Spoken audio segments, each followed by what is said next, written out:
तो मित्रों, कल हम लोग इष्टकाल के विषय में चर्चा किए थे।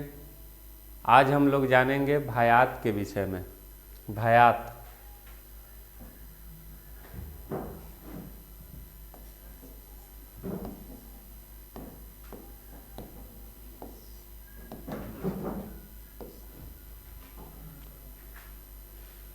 भायात के विषय में आज हम लोग चर्चा करेंगे। कल हम लोग इष्टकाल को बढ़िया तरीके से पढ़ लिए थे।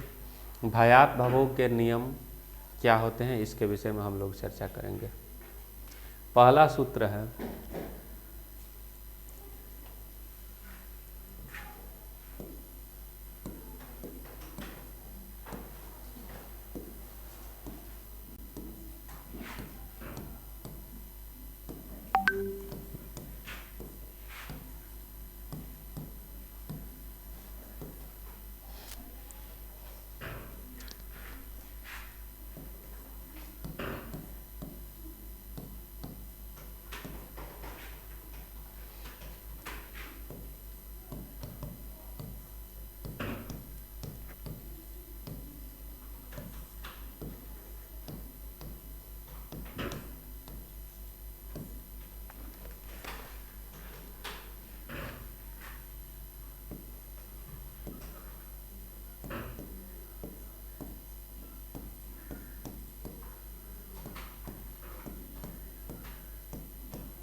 घटाकर इष्टकाल जोड़ देंगे।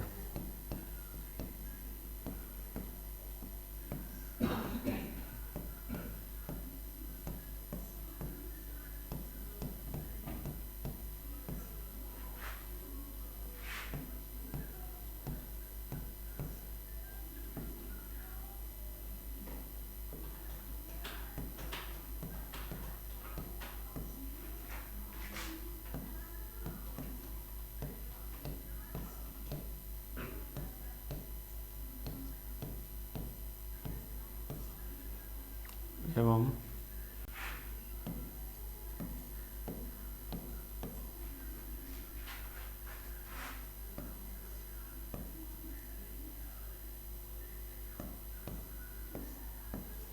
साठ घटी में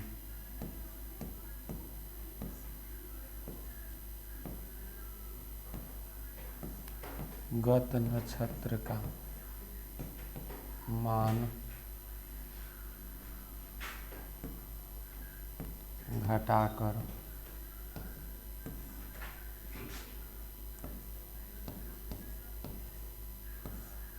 मृज नक्षत्र का मान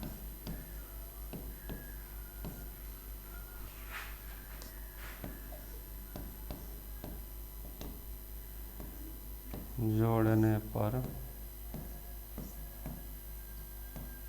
भवोग बनता है।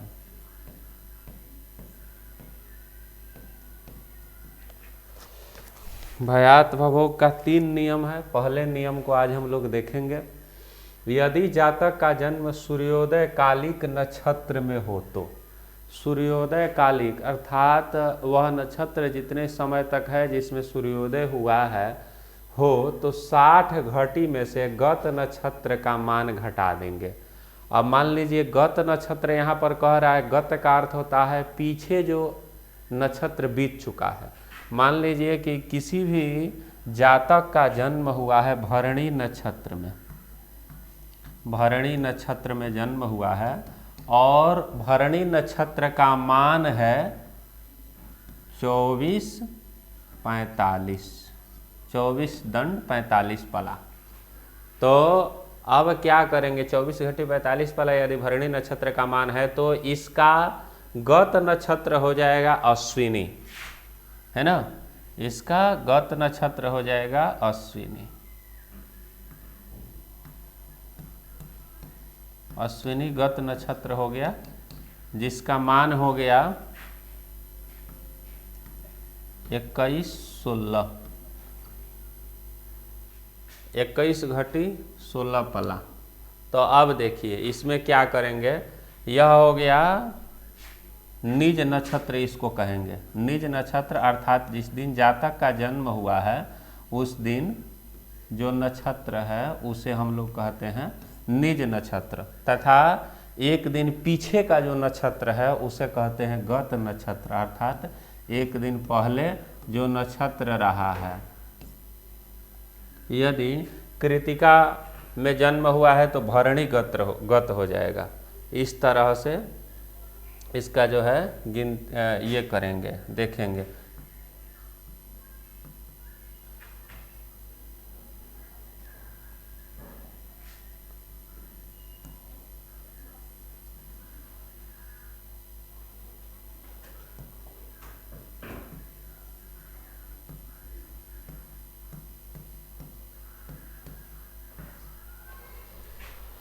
कृतिका में यदि जन्म हुआ है तो भरणी, एक नक्षत्र पीछे का नक्षत्र 27 होता है तो उसमें से, और 28 होता है,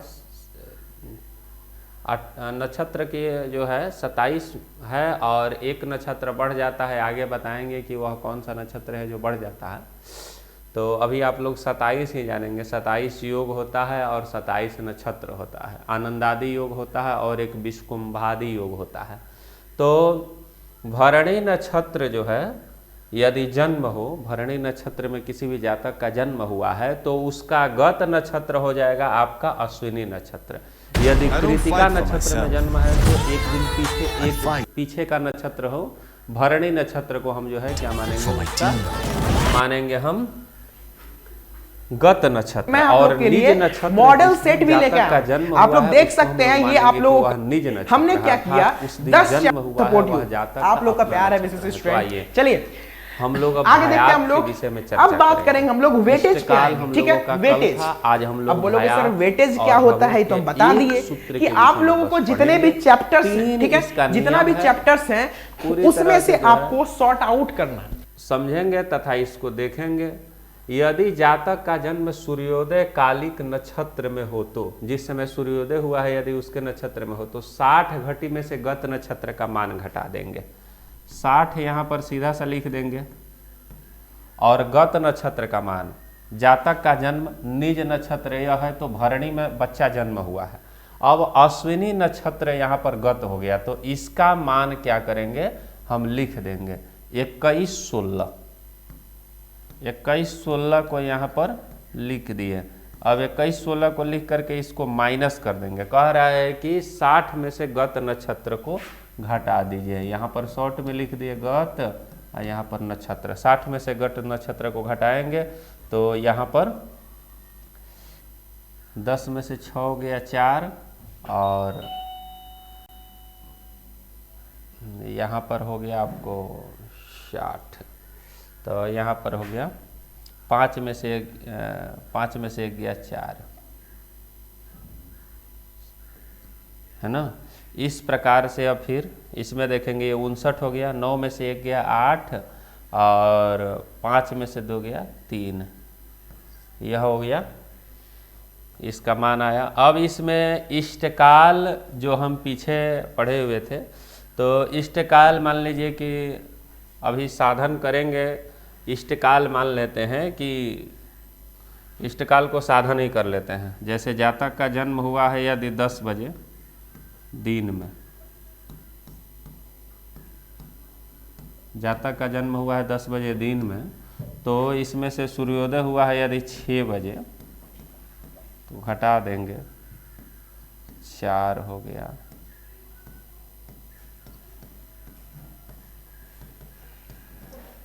तो 10 हो गया इष्टकाल।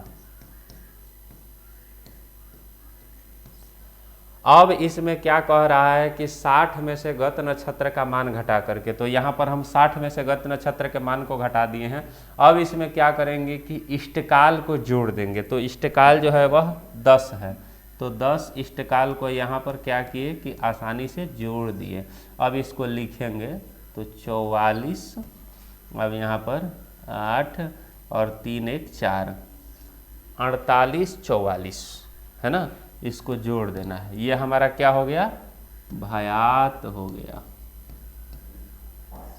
अब इसमें क्या कह रहा है, भभोग बनाने के लिए, भभोग बनाने के सूत्र में बस इतना ही कहा है कि 60 घटी में से गत नक्षत्र का मान घटा देंगे। तो 60 घटी में से गत नक्षत्र का मान घटाएंगे तो यह वाला हमें प्राप्त होगा 38 44। तो यहाँ पर है 38 44। अब इस 38 44 में निज नक्षत्र का, भरणी का जो मान है इसको जोड़ देंगे। कह रहा है कि निज नक्षत्र के मान को जोड़ दीजिएगा तो भभोग आ जाएगा। तो निज नक्षत्र का मान हमारा हो गया 24 55, 24 24 45। देखिए यहाँ पर 24 45 है।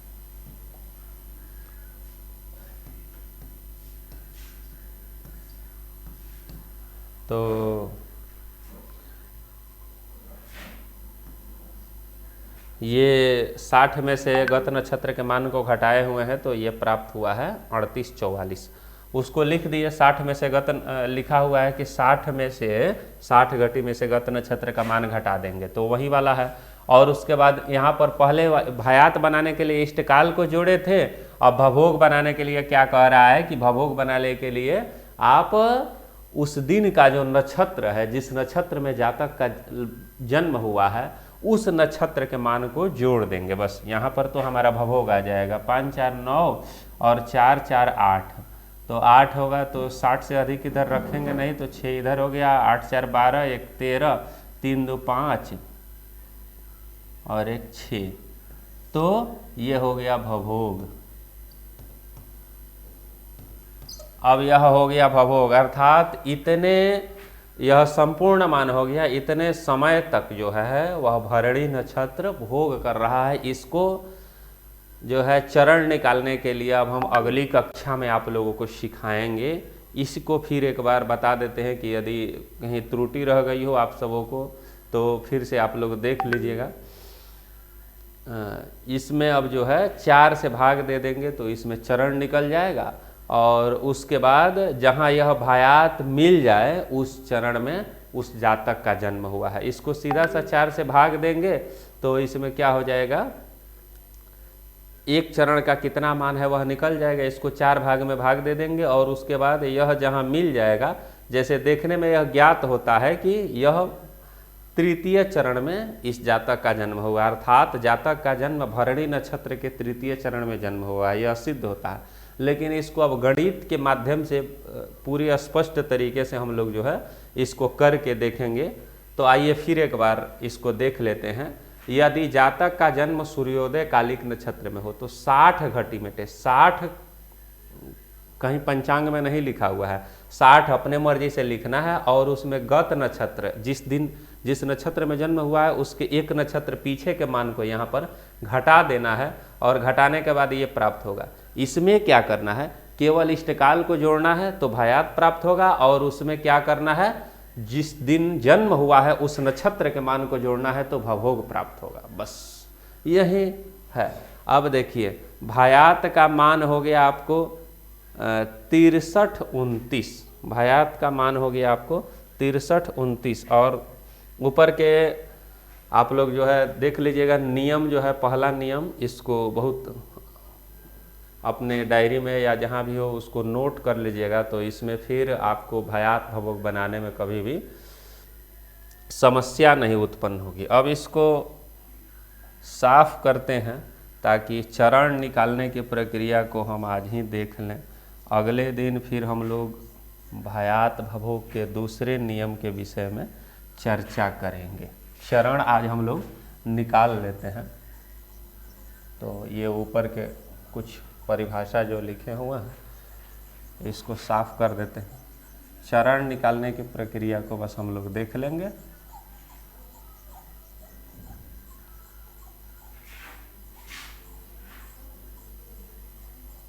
एक नक्षत्र में 4 चरण होता है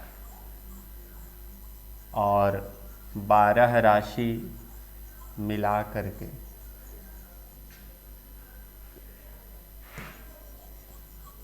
एक नक्षत्र में 4 चरण होता है।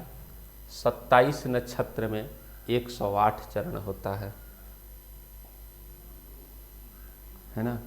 108 की माला होती है। 27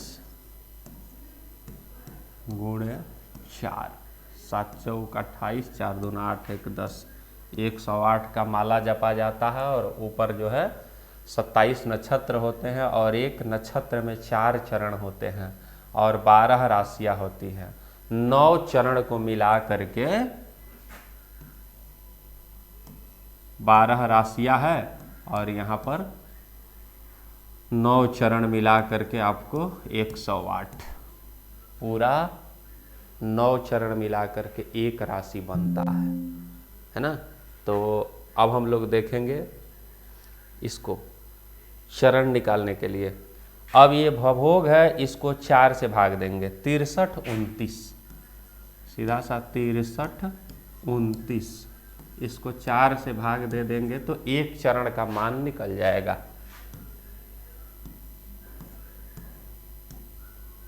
4 5 20, 3।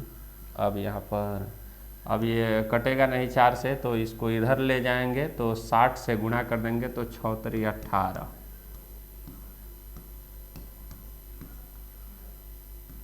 180 हो गया। इसमें जोड़ देंगे 9 और 8 2 10 और 1 1 2, फिर यहाँ पर भाग देंगे 4 5 20,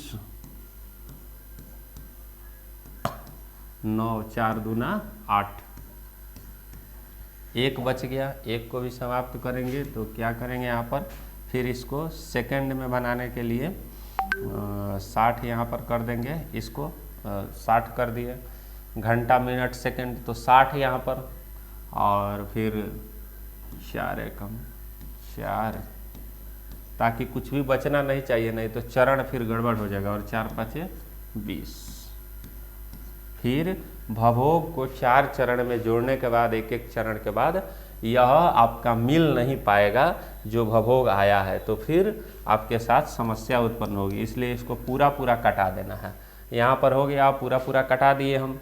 अब इसके बाद क्या करेंगे, यह हमारा एक चरण का मान हो गया। ये कितना चरण का मान हो गया, यह मान जो हुआ वह एक चरण का मान हुआ। तो भायात से मिलाएंगे, मैच कराएंगे कि 15 52 15 यह प्रथम चरण में आता है तो नहीं आ रहा है, अधिक है। भायात 48 44 है, तो ये प्रथम चरण में जातक का जन्म नहीं हुआ है। अब देखिए यहाँ पर 15, यहाँ पर क्या करेंगे कि इसमें 15 52 15 को जोड़ देंगे तो 2 चरण का मान हो जाएगा, है ना। 30 2 2 4 और 5 5 10, तो 4 और 5 5 10 और 1 1 11 हाथ में लगाइए, 1 1 2 और 1 3। अब देखिए ये दूसरे चरण का मान हो गया। ये प्रथम चरण का है, प्रथम चरण में तो जातक का जन्म हुआ। अब मिलाएंगे कि क्या इसके बीच में ये आता है 48 44, तो नहीं, इससे भी अधिक है। द्वितीय चरण तक भी हमारी बात नहीं बनती है, भायात यहाँ पर नहीं मिल पा रहा। अब इसमें इसको तिबारा लिखेंगे, 15 52 और 15, फिर यहाँ पर लिखें। अब तृतीय चरण में देखते हैं कि हमारा मिल पाता है या नहीं। लिखेंगे इसको 45 और 4 2 6 4 5 9, तो 3 60 से अधिक है तो इसको इधर लेते जाएंगे। और 5 1 6 1 7, 3 1 4 1